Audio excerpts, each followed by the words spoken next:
ce crossover a connu un véritable succès sur le marché.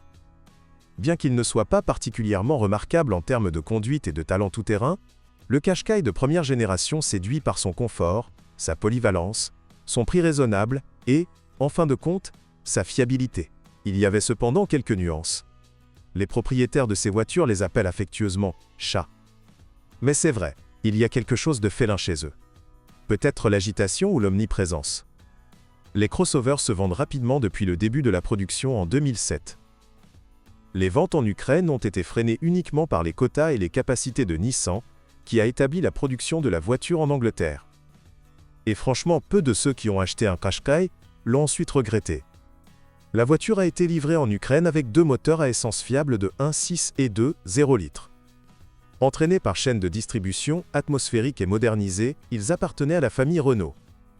Et c'est peut-être pour cela qu'ils n'ont pas été surpris en train d'être capricieux pour des bagatelles.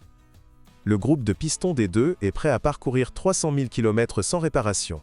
Le plus petit avait une puissance de 114 chevaux. L'aîné pouvait se vanter de 141 chevaux. Ce dernier est sensiblement plus courant sur le marché secondaire, car avec le moteur de 1,6 litres, vous ne pouviez acheter qu'une version à traction avant avec une transmission manuelle à 5 vitesses, tandis que le 2 litres avait une transmission intégrale, une version à 6 vitesses. Transmission manuelle et une CVT. Cette CVT, d'ailleurs, a réussi à changer notre attitude envers les CVT dans une direction positive. Il entretient ses 150 à 200 000 km sans pratiquement aucune réparation, à moins, bien sûr, que son propriétaire ne soit fréquemment coincé et glissé hors route. En général, le tout-terrain n'est certainement pas une histoire de Qashqai. Et vous devez accepter cela. Comme un lecteur actif. Bien que le crossover se comporte comme une voiture, sa dynamique modeste, son volant en partie synthétique, et sa suspension grondante pas la plus habile, rendent la voiture attrayante pour ceux qui ne sont pas particulièrement pressés d'aller quelque part. Il n'y a rien à reprocher à la peinture du SUV. On ne peut pas qualifier cela de subtil, et aujourd'hui, il est rare de voir un Qashqai rouillé, même dans ses premières années de production. Bien sûr, il y a des questions sur le corps.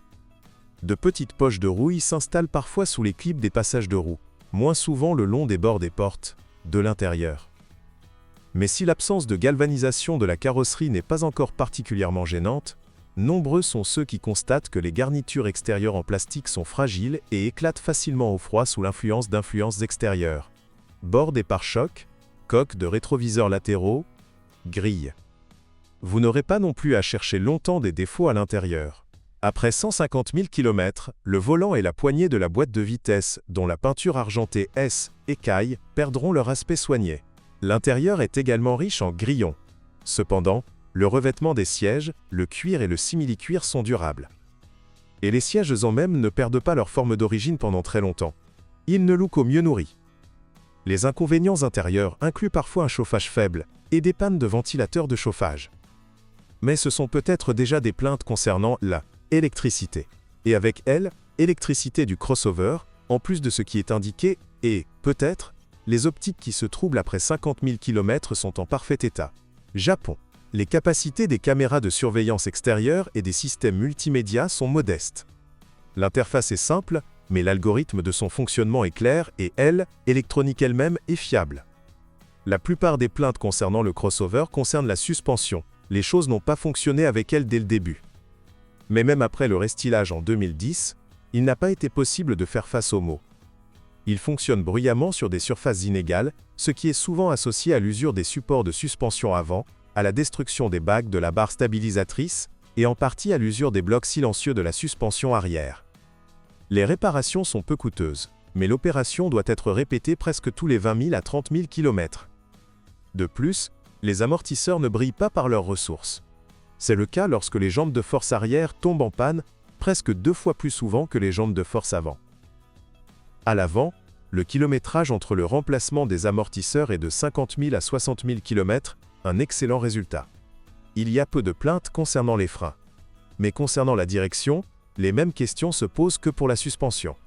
Si la direction assistée électrique est suffisamment fiable, les biellettes et les extrémités de direction nécessitent un diagnostic et un remplacement régulier. En général, dans l'ensemble, une voiture ne nécessite pratiquement pas d'investissement sérieux. Le seul endroit où vous pouvez recevoir un cadeau d'un montant de 1 5 000, pas de Rivnia, est de remplacer le variateur par un nouveau.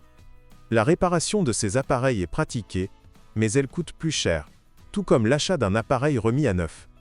Nous conduisons donc sereinement, sans glissade ni bout de marais, changeons l'huile et le filtre au moins une fois tous les 50 000 km, gardons le radiateur de refroidissement du variateur propre et évitons la surchauffe. Et il est assez simple de comprendre si le variateur fonctionne ou non. La voiture doit accélérer en douceur aussi bien avec un moteur chaud que à froid. Bref, il n'y a pratiquement aucune contre-indication à ce crossover, la voiture est tout à fait pertinente aujourd'hui. Et une fois que vous décidez de l'acheter, préparez-vous à des réparations de suspension fréquentes, mais pas particulièrement ruineuses, et à un entretien du moteur peu coûteux mais obligatoire. Ils remercieront.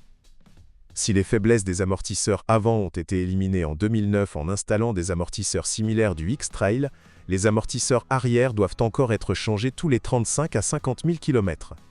Le problème réside dans les bagues faibles, qui ne sont pas remplacées séparément, uniquement en assemblage avec l'amortisseur. À propos, pas un seul bloc silencieux ou rotule ne peut être remplacé séparément du levier. Uniquement assemblé. La CVT a une durée de vie d'au moins 200 000 km, et cela semble être vrai. Avec un kilométrage de plus de 50 000 km, le micro-interrupteur, également appelé interrupteur de fin de course, tombe parfois en panne. Symptôme D. Échec. La boîte ne peut pas être retirée du mode P6 Si les tentatives répétées pour déplacer le levier ne permettent pas, le micro-interrupteur devra alors être remplacé. Pour la version avec moteur 2 litres, une consommation d'huile allant jusqu'à 300 g/1000 km est normale.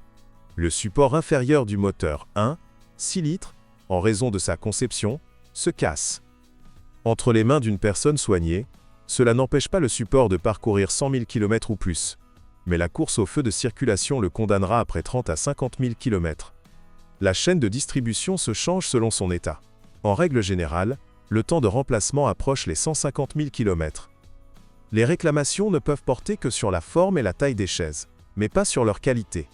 Le cognement de la plage arrière ne peut être surmonté qu'en modifiant sérieusement les fixations. Il arrive que le chrome se décolle des poignées de porte, ou que le point d'attache du câble de serrure de porte se casse. De ce fait, la porte ne s'ouvre que de l'extérieur. Le générateur du moteur 1.6 a besoin de contrôler la courroie d'entraînement, tandis que sur les moteurs 2.0, le générateur en fait trop de tension, ce qui fait griller les phares plus souvent. Il arrive que le moteur d'entraînement des vitres électriques tombe en panne. La pompe à carburant commence à faire du bruit à cause d'un mauvais carburant et perd de la pression. Il y a de la condensation dans les phares et les feux arrière. Bonjour les amis. Vous cherchez une voiture d'occasion? Vous devez prêter attention au site web carm.pro. Carm.pro est grand catalogue de voitures, moteurs, boîtes de vitesse. Et le meilleur, c'est que vous pouvez trouver des informations sur les pannes de n'importe quelle pièce. Complètement gratuit. Allez sur le site web carm.pro et découvrez tous les éventuels points faibles des voitures d'occasion.